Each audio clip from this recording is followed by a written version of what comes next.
Let's add some sound so that our player can receive some different feedback for pressing the button.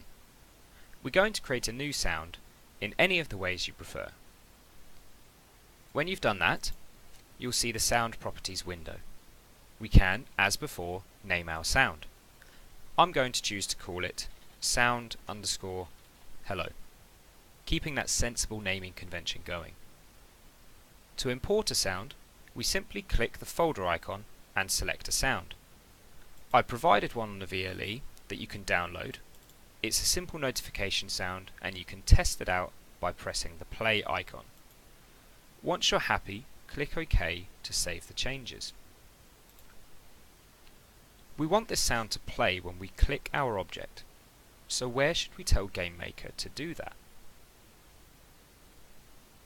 If we double click our object and then double click our action, we can edit our code again, and in a new line, by pressing enter, we can begin typing our code to play the sound. We begin by typing audio, and you'll see GameMaker tries to complete or guess what we want to do. We can now scroll down to find audio play sound, or we can type it out manually.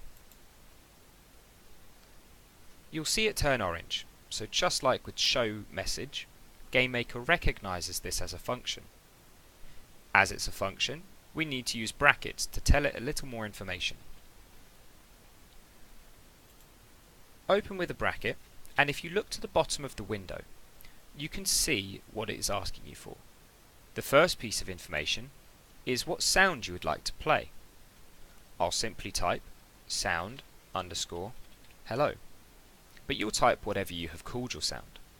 Make sure the spelling is absolutely correct. If you have it right, then the text should turn red.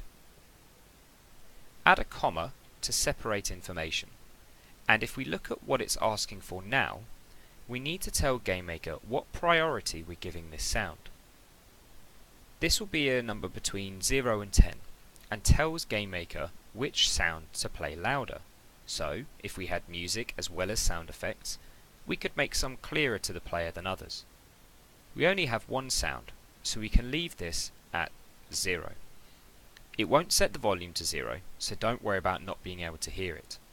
Again, type a comma to separate information, and it's now asking us whether we want the sound to loop or repeat itself.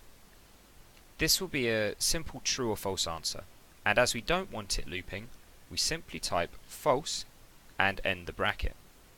Remember to include the semicolon at the end of the line to tell the program to stop reading. Click the green tick to save the changes, and click OK on our Object Properties window.